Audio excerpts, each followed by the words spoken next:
Hi class, today we're going to learn about series circuits. Your goal today is to be able to figure out voltages, current, and resistance pretty much anywhere within a series circuit. You may need to pause this video or go back and rewind, and that's totally fine. I'm going to quickly review some things you guys learned last week, and then I'm going to apply them to figure out how to solve series circuits problems. Last week you guys messed around with V equals I times R. That is what we call Ohm's law. That's a formula that you're going to use a lot the next couple weeks. You were also given the resistance formula for series, which is the total resistance of a series circuit is the sum, the addition of all the resistors in the circuit. Those things are going to be given, okay? I will put those on your equation sheet.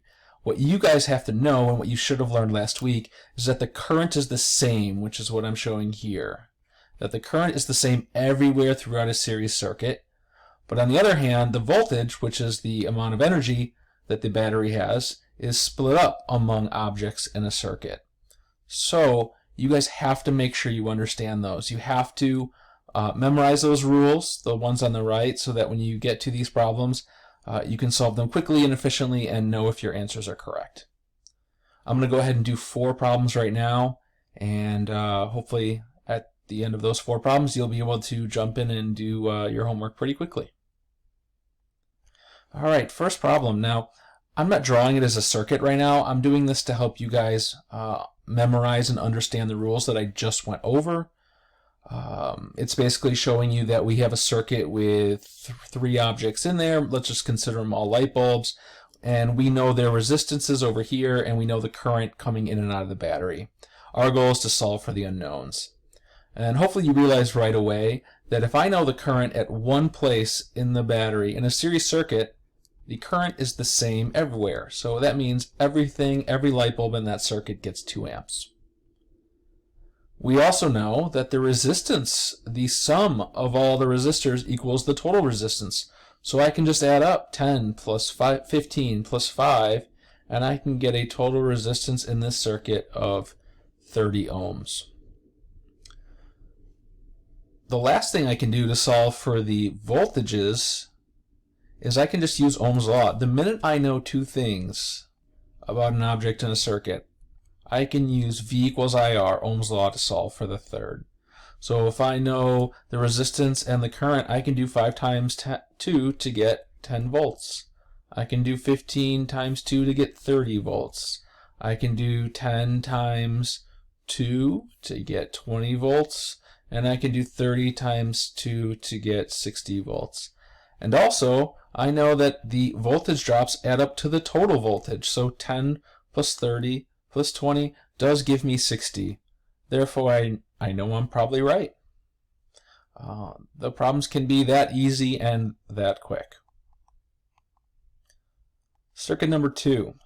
In this case, I have 3 light bulbs. I know the voltages of the battery and a couple voltage drops of the bulbs, and I know 1 resistance. This is a problem that's a little more difficult because we can only start off doing a couple things. I think the easiest way is just to realize that my total voltage is 24 volts, and therefore that energy will be divided up among the objects in the circuit. So one object gets 12 volts, the other gets 6, and the remaining 6 volts goes to object C. I then know that I have 2 things known about A. I know the voltage drop and the resistance, and therefore using Ohm's law, I can do I equals V over R to solve for the current.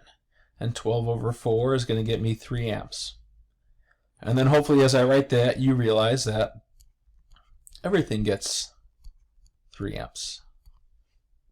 And now that I know that, and I know all the voltages, and I know all the currents, I can use Ohm's law, R equals V over I, to solve for all the resistances in the circuit. So I can do 6 over 3 and get 2 ohms. And again, 6 divided by 3, and I get 2 ohms. And I can do 24 over 3, and I can get 8 ohms. And once again, I can check. I can say, hey, 4 plus 2 plus 2, the sum of the resistors should give me the total, which I do have. 2 plus 2 plus 4 equals 8. So when you get done with these problems, you should be able to check your work by doing some of those little tricks that I just did there and know if you have the problem all the way correct or not. This is how problems will be typically drawn for you. You'll see it drawn as a series or a parallel circuit, and I'll give you information like object A has 2 ohms of resistance or object B has 4 ohms of resistance. And I'll ask you to solve for these 4 things, and I won't put them in any specific order. You're just going to have to try your best to figure out what you can solve from the givens. And I think right away you guys probably realize that if you're given the resistance of A here, and this is the resistance of B right there, that we can go ahead and just solve for the total resistance by doing 2 plus 4, which is 6 ohms.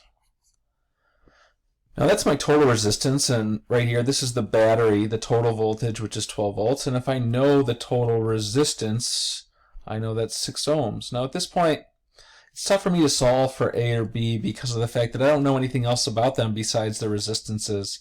I don't know the currents right off the bat, so I'm going to have to go ahead and probably solve for the only other thing I can, which is total current. And total current by Ohm's law is I equals V, or VT over RT. And I know that I have a 12 volt battery and 6 ohms of total resistance, so I get a total current of 2 amps. Now what I like to do is write down those things. So if the total current is 2 amps, so IT equals 2 amps, I know that this is also getting 2 amps. And I know that B is also getting 2 amps. And like I mentioned before, the minute that you know 2 things right there about the object, you can just use Ohm's law to go ahead and solve for the missing third unknown quantity. So I can do voltage equals I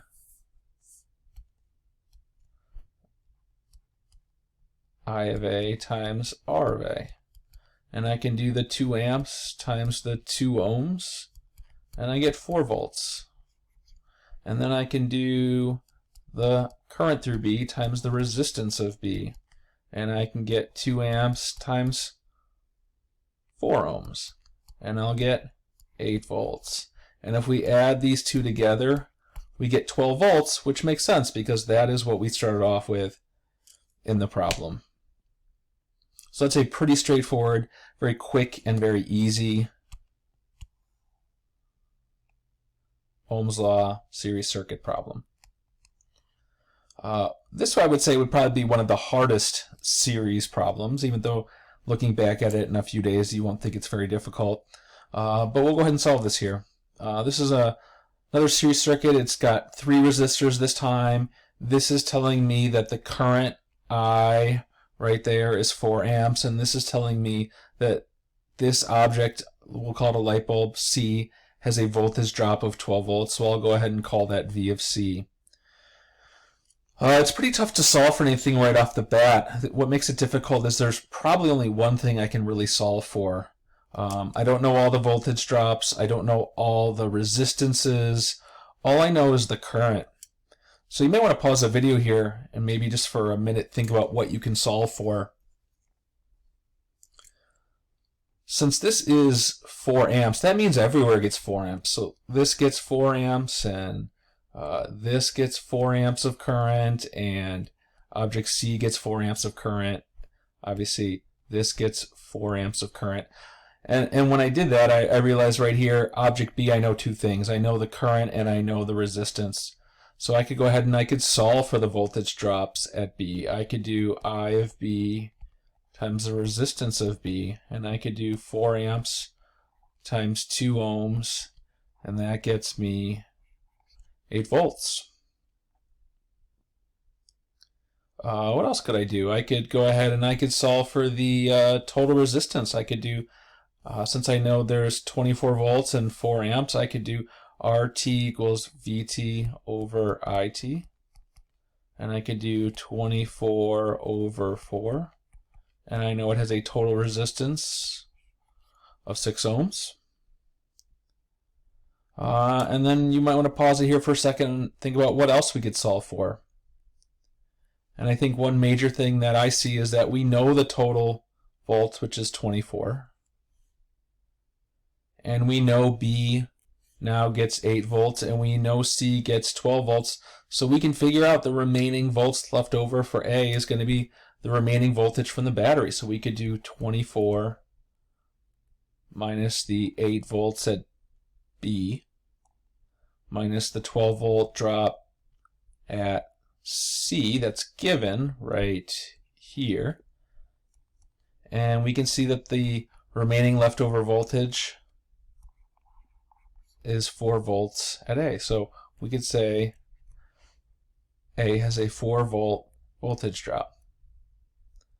But then it becomes very easy, because now we need to solve for the resistances. And we know two things about A. We know it's got 4 volts and 4 amps, so we can do R is equal to V of A over I of A. So 4 over 4 gets me 1 ohm of resistance. And we could do the same for C. We could say that the resistance of C equals the voltage at C over the current of C. And we know the voltage is 12, and we know the current is 4, and that would be 3 ohms.